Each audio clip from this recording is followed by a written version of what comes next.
결국 지도층의 자기 희생과 국가개혁을 통해 강대국을 상대할 만한 힘을 키우지 못한 상태에서 강대국에게 일방적으로 의존하는 것은 자멸의 길입니다. 그리고 이런 힘, 즉 강력한 자기방어 능력이야말로 약소국의 중립 외교 전략에서도 필수적입니다. I think neutrality is a very difficult status to maintain, especially when you're surrounded by larger powers. Belgian neutrality was protected by a treaty signed by all the European powers in 1839, but didn't last in 1914. The Germans wanted access to France through Belgium and access to the coast, and when they demanded it and it wasn't granted, they just invaded. And they were one of the signatories, or the predecessor, Prussia was one of the signatories of that 1839 agreement. So neutrality is a very difficult thing to maintain if you are surrounded by big powers who don't really care. Because if you're big and throwing your weight around, you just continue throwing your weight around. For example, a country like Switzerland has for hundreds of years been in the middle of conflict zones in the middle of Europe when World War I was going on, World War II was going on, even earlier, Franco-Prussian wars, and yet Switzerland was able to maintain neutrality, was able to protect its own borders, and was able to pursue its own course of action, partly because it was rich, partly because it had its own defense forces, but basically it was capable of pursuing a relatively independent policy. 그런데 무엇보다 중요한 것은 스위스가 단순히 어떤 그 국제적인 조약이나 지리적 위치에 의존하지 않고 자신의 중립을 지켜낼 만한 최소한의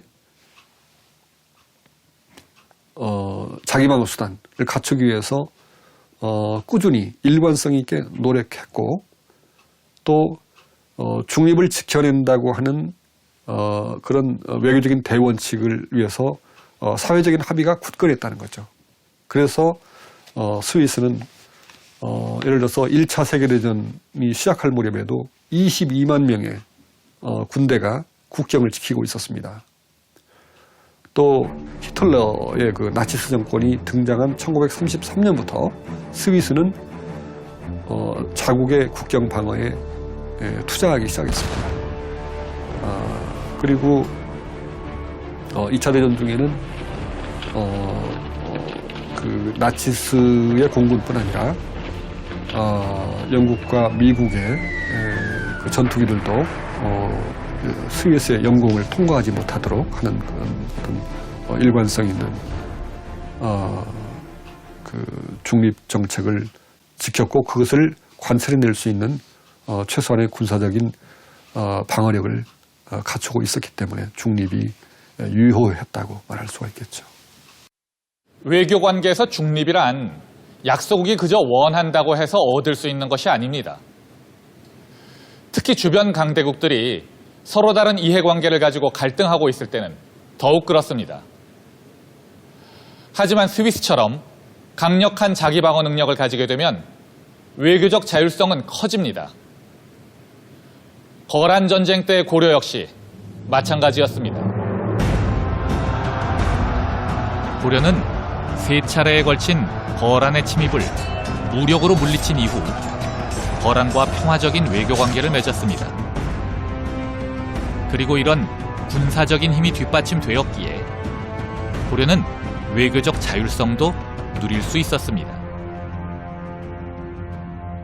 결과적으로는 이 전쟁은 두 나라가 적절한 수준에서 고려는 거란을 하나의 어떤 외형적으로는 천자국으로 인정을 하고 소위 고려는 하나의 제국으로서 어떤 책봉 조공 관계를 맺는 선으로 해서 이 전쟁이 마무리됩니다. 그걸 절대 우리가 거란을 여전히 천자국으로 고려가 제국으로 갖다 해서 이것이 우리가 패배한 전쟁은 아닙니다. 결과적으로 두 나라가 서로 상생을 한 것이죠.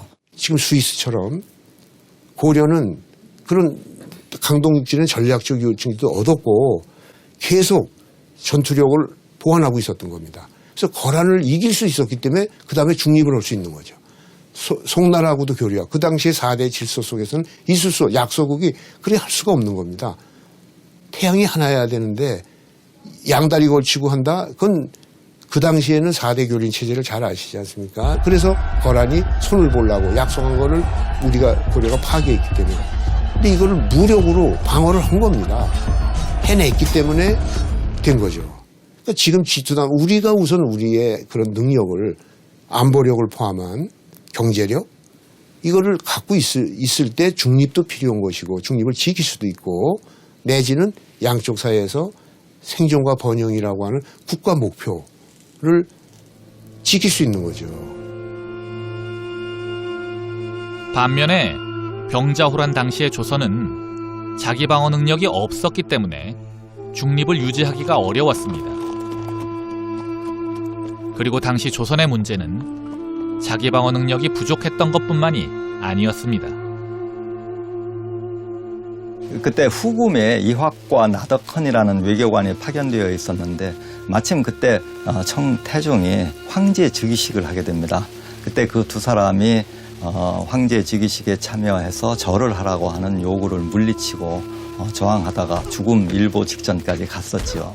그들에게는 국가의 생존을 뛰어넘는 인간이 지켜야 할 대원칙이 있다고 생각을 했던 것이죠.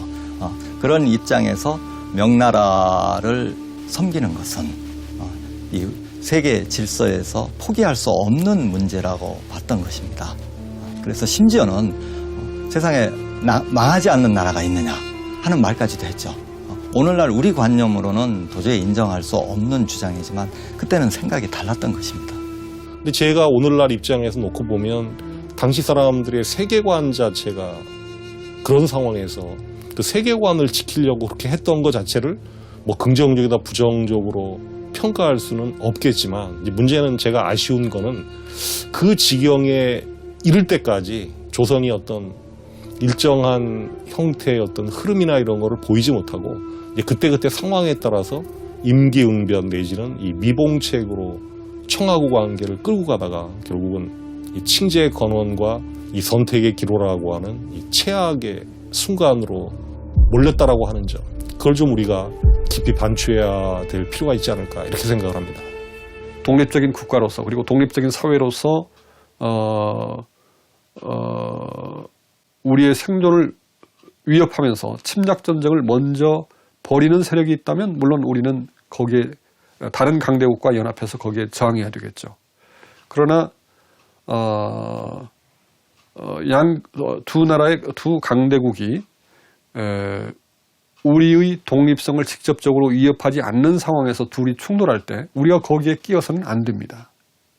그 두 가지 상황은 엄밀하게 구분해야 되겠죠. 물론 엄밀하게 구분하기 어려운 상황도 있겠지만 우리는 최대한 분리시키려고 노력을 해야 될 겁니다. 결국 병자호란 당시의 조선 정부는 강력한 자기방어 능력뿐 아니라 냉철한 외교적 능력도 부족했던 것입니다. 그리고 또 한 가지 잊지 말아야 할 사실이 있습니다. 지도자가 국내 정치적인 목적을 위해 국제관계를 이용할 경우의 위험입니다. If you have tensions, then perhaps one of your political parties, which has a more conservative or more patriotic political culture, will say, we stand strong for Korea, we build some more Korean frigates or destroyers, and it makes us popular with some of the Korean population. We understand that. That is called nationalism. Nationalism has been in Europe, nationalism is in American nationalist parties, American strong America parties. We have seen it before. It's probably good for internal political consumption. All countries tend to use external issues occasionally for internal advantage. But President Park used the threat from North Korea to both restrict discussion, restrict freedoms, but also to again, a further extension of restrictions to control economic matters. 이런 것들은 국내 정치적 위기를 일시적으로 해소하는 데는 도움이 될지 모르지만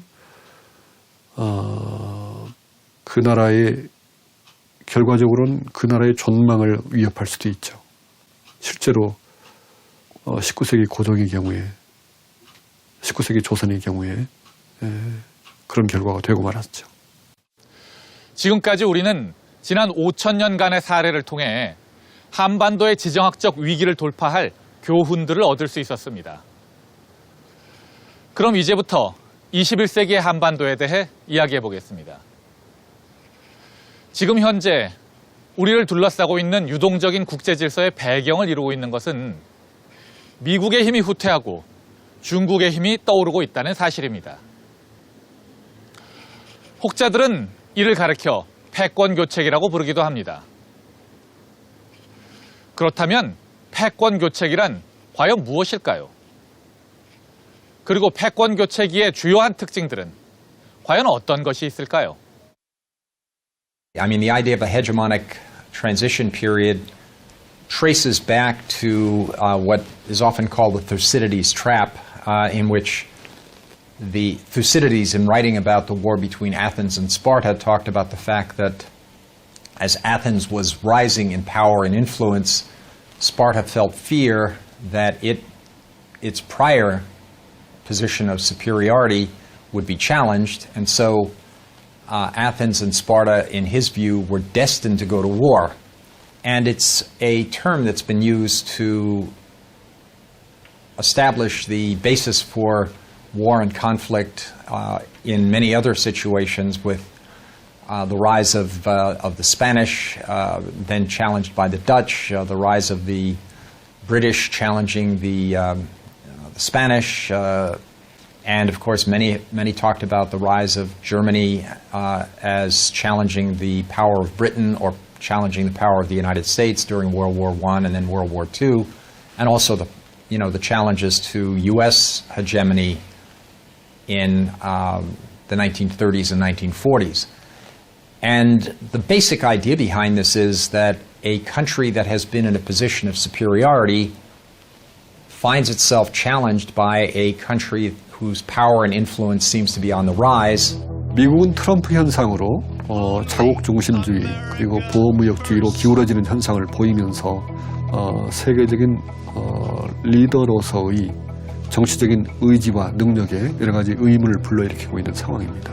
그 사이에 중국은 강력하게 부상하면서 국제관계의 틀을 바꿔나가려고 일정한 도전을 제기하고 있죠. 비근한 예로 북한 핵 문제에 관련해서 미국이 일관성 있고 효과적인 전략을 실행하지 못하는 사이에 북한이 사실상 핵무장을 완성하게 이룬 것도 중국의 부상과 미국의 군사행동에 대한 중국의 견제라는 요인을 떠나서는 이해하기 어렵습니다.